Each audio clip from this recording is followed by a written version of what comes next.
guys, it's Fee and D again. We are on our way to our appointment with our fertility specialist. This is our initial visit. As you can see, we're on the way to the fertility specialist, so meaning our last test was negative, which was a big disappointment. Just because we thought it was positive. She had so many symptoms this time. I was really sick. I was on a flight back from Kentucky. I was really sick. I was on a flight back from Kentucky. Okay, now she being a butthole, y'all. Yes, I am. I just felt bad. I felt, and then the turbulence was bad, so that didn't help throwing my stomach up and down. But I'm like, oh my gosh, I feel like I'm about to throw up on my boss. And it felt like somebody beat me over my back. I didn't even eat all day because I did not want to hear about food. Yeah, it was really bad. And then when I got home, what did we do? Took my temperature, and I went to sleep. And then that was Wednesday, and I slept all day Thursday. I was off. I didn't do nothing but sleep, even if I ate. And then Friday we went to the doctor. And then we found out I had strep throat and the flu. So that was why. Yeah. So during the whole process, she had some symptoms of nausea. She had like flu-like symptoms, which they also said that could be. It was the flu. Yeah, I know. Flu-like symptoms, which they say can also be signs of pregnancy. She was going to you were urinating a good bit. She had headaches, and then she started noticing some tenderness in her breast. So we were, thinking, okay, she got to be pregnant this time. We took 3 tests. We took 3 tests over the course of 2 days, and each were negative. So womp womp womp. But yeah. I was kind of disappointed, but like I said, we talked about it before. It'll happen when it's intended to happen. But so now we're on our way to this fertility specialist to see what's going on, see what other options there may be, or what we need to do, or, what can we do. And I was talking to Nisha saying, would she be considered a round of IUI, which I could that $1,300 to $1,500, man, oh man. But oh, that dog of mine, he's not a little country man. Really? Man, oh man. Sorry.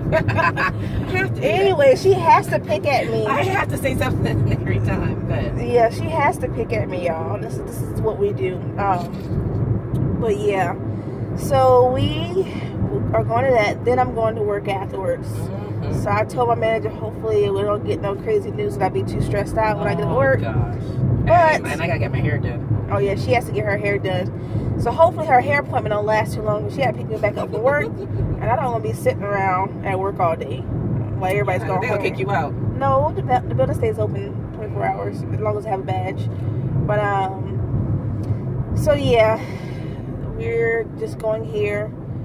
We don't know where we're going, so I'm about to turn this off and turn the GPS on. You got time to get lost in this work traffic. Oh yeah. Oh yeah, so also yesterday I had to ask my donor if he a couple of questions. That was kind of nervous about asking some personal questions just in case they asked us some things today. I'm kind of nervous on telling them we did home insemination because these fertility doctors look down upon home inseminations. Yeah, they can't make no money. Exactly. But if we do decide to do a one round of IUI or a round of IUI, if they say that'll probably be best, I do want to stick with a known donor, and if that's not possible, then I don't think I want to do it, just because I'm not big with the sperm banks kind of thing. Just because all of the recent stuff that's been in the news about how the people have been lying. Don't forget that Law and Order episode where the doctor was the donor himself. Oh yeah, and the doctor was a donor. So I just don't want that kind of crap, man. And like that's the one lady, she is a white lady, went to a sperm bank and ended up having a black baby. She just thought she was getting a white person's sperm and a Caucasian, sorry. But ended up the baby came out biracial. So that just made me not trust them. I mean, anything could happen. And just like in Florida, they had to throw away so many batches of sperm because of what was it? Zika virus. So it's not like really hearing. I don't know why. You're not really hearing about that anymore, which is weird. I know, yeah, you don't hear anything about that anymore. It's like Zika just disappeared. But anyways, I was kind of nervous about going on our cruise. Yeah, everything disappears. I think I ain't gonna see what I think it is, but yeah. No, not in the mood for it. But everything just come out and just disappear. But anyways, I think it's. But But yeah, anyways, we just want to check in with y'all before we went to this visit. We will be checking in again once we get finished with the visit to give y'all an update on everything. So see y'all in a few. This is the room where we're about to get her ultrasound. And she's scared because she has to have this in her. Where is it?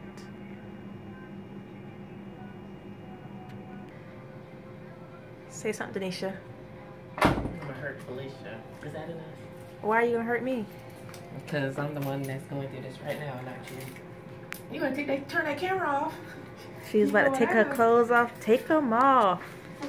I'm joking, y'all. So this is the room. This is what Denisha has to have inside of her in a few minutes. Not the whole computer, man. Not the whole computer. It's just this thing right here. She don't realize they are gonna put this whole monitor in her. Felicia. Denisha hasn't had any kind of vaginal penetration in a long time, y'all. So she's very nervous. And I'm excited with you. And she's blaming me, but she wants to have this baby too. But okay, whatever. And I can't show her right now because she's taking her clothes off. Can you see me? Yeah, I can see. So she is very nervous that she is about to have this ultrasound, but it is going to give us an idea of what her ovaries and her uterus look like. And then we'll go back and talk to them, and how many eggs that she's producing. So then we'll go back there and talk to them. So right now, let's see what this is about to cost us a bank of money that I'm not excited about. But anyways, yeah, it is what it is. Denisha, do you have anything else you want to say? And I did not get your butt. Does it look like I have something to say right now? Alright guys, we'll be back later. Hey guys, we're back several hours after our appointment because I had to go to work and we were hungry after the appointment, so we didn't record. So Denisha, go ahead.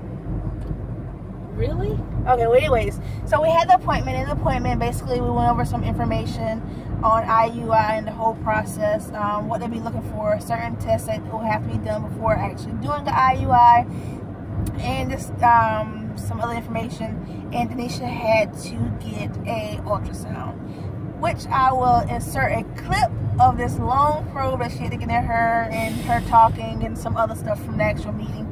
So I will insert some of that information, some of that video clip in there. I can't get the words out, y'all, and I'm not editing, so okay, whatever. Anyways, so Denisha, yeah, that's me. Say something. What was your thoughts on the meeting? Oh my gosh, the meeting. Let's see. So we went and had the. I mean, I'm gonna be honest. I'm gonna let you share some personal information. So we had the ultrasound. Her intent was to see what was going on, and then she also wanted to look at the ovaries. And then she's like, looking at the ovaries, which the ovaries should look like a chocolate chip cookie. She kept saying that. And she wanted to see... And that's the egg count. The eggs look chocolate chips. She wanted to see between at least 8 to 10 eggs. And she said that's how much you should get per month. Ovary. Yeah, per month. For me, she can only see one to two for each ovary. So, and then she also saw 2 fibroids, which I never knew I had them because I don't really have a heavy flow, and for the most part I don't have too much pain. I don't have pain all the time. I occasionally do, but I got my GYN. She wrote me a prescription for some naproxen, and she's like, that helps with the inflammation and any pain, and she said take that every month. Take it a few days prior to the period coming on, so that will help with the inflammation and then any cramping. So I'm pretty good for the most part. So the CD that had fibroids yet alone too was very surprising. However, she did say that fibroids could cause a problem with trying to conceive. However, the location of mine, because it was in the post anterior wall, just outside wall, she doesn't foresee that being a problem right now. So that's why she's not talking about removing or treating the fibroid. So right now the options are 2 things. Number 1 is a blood panel. It checks for several things. And the main thing, it would tell my estrogen level and let her know if there's something else going on with the eggs. Another thing she wanted to do was this procedure called HCG. I don't know what the initials stand for, but it's basically a procedure. She got this pipette, they put dye in it, and they inserted it in my fallopian tubes, and that's just to make sure. No, it goes into your uterus, and then it flows into your fallopian tubes to determine if you have any blockages in your fallopian tubes. So she's like, why go and make other plans, and then there's something that could have been taken easily, or that's just preventing from anything else from happening. And you know, everything you do is money, so those are the first two things we need to And this do. test costs $950 just Well, to the get HCG. The blood work is about $380. I don't know. You got the the paperwork. blood work is over $400-some. And that you would have to get done the third day of your next cycle. Yeah. So basically, this whole appointment was going over just the whole process of what it would take. Oh yeah, and also because we were using a known donor now, she did give us some information on if we want to use a known donor. Oh yeah, with that the was IUI. another thing that was disappointing. For the most part, we're probably going to have to use a new donor. Well, purchase semen. That's because if we use our known donor, there's a panel of testing that we would have to get. They would have to freeze the semen. For 6 months. And then 6 months after that, they would have to retest again. So that's at, I mean, I'm not getting any younger, and I'm not getting no more eggs. So that's basically holding us off for a whole 6+ months. At least.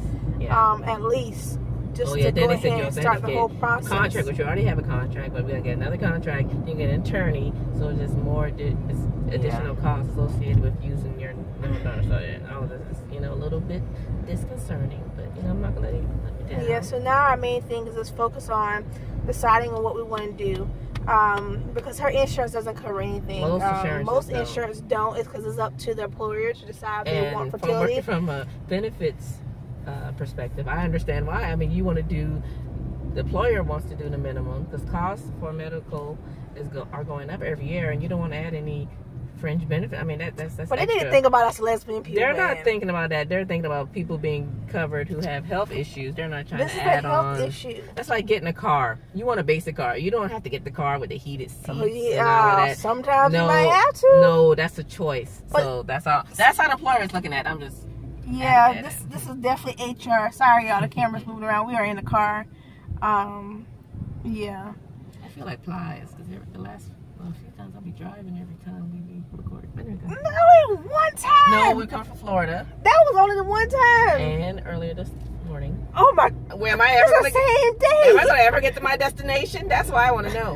Go ahead. This is the same day. See how people be acting up? It feels like a long time. I feel like I've been driving around since this morning. She went and got her hair done, y'all. She looks so cute. But I didn't look cute before. She always looked cute. Go ahead. But anyways, so I mean, it was kind of upsetting, just because if you look at it, this whole first visit, more money, cha-ching. We want to do this, cha-ching. We want to do that, cha-ching. We want to do that, cha-ching. And then we want to do this, cha-ching. Then you get medication, cha-ching. Then you get the ultrasound, cha-ching. And then we're gonna check you up some more, cha-ching. Yeah. So also another thing is that she was trying to say, she was like, well, you can do, because she doesn't have any signs of infertility, you can do several rounds of IUI unmedicated, and if we have to, we'll go to medicated. But if you do medicated, you got to pay for medicine, which can run from $300 to $500 a month. That right there is discouraging. Plus, with medication, you're going to have more office visits, more ultrasounds, which are $170 a pop. So, yeah. Yeah, so yeah. I work at a bank, but I am not the bank. Yeah, that's all I can say. That's all you can say. That's all I can say. I'm like, I don't know. This is hard. Me and Denisha are gonna really have to have a long conversation. Over we're on our way to my in-laws, her parents, or her mom and her aunt, to go talk to them about the whole situation. Because as soon as we got finished, you know, her had to tell her mom, and then her aunt called. So we was like, we come to talk to you after we get off work. But her aunt has done this process before, so that's why we feel comfortable talking to her. My aunt's a nurse. We don't have that nurse money now. I know, man. Registered nurse. I don't know if I feel like financing a baby. Yeah. You gotta pay for it. And that's like another mortgage. Then you gotta, yeah. I don't know. Nobody want an extra bill. But I mean, I do want my baby to have a baby, so I don't know. We have to figure something out, or we're gonna have to go to some other things. I don't know. But anyways, guys, we thank you for watching this video. Like I said, we want to start making some more videos. Oh, I saw this wonderful challenge I want to do, so I'm trying to get Denisha to do it with me. It's called the Booze Beans. Really? Yeah, I know I'm late because I'm pretty sure a lot of people have done it before. But but it's like the nasty jelly beans. So I want to do that challenge. Why don't you do the crab water challenge? Since you don't like seafood, why don't you do a real challenge? The crab water challenge. No, thank you. It sounds a little disgusting. bit of crab water. Or don't matter yet, eat some of that crab egg and the female crabs. No, that's a challenge. Some things, jelly beans, that ain't nothing. But it's jelly beans, it tastes like rotten eggs and all kind of foolishness. But anyway, guys, thank y'all for watching. We always going off on a rant because that's the niche thing. But we'll keep y'all posted on what we decide. Peace.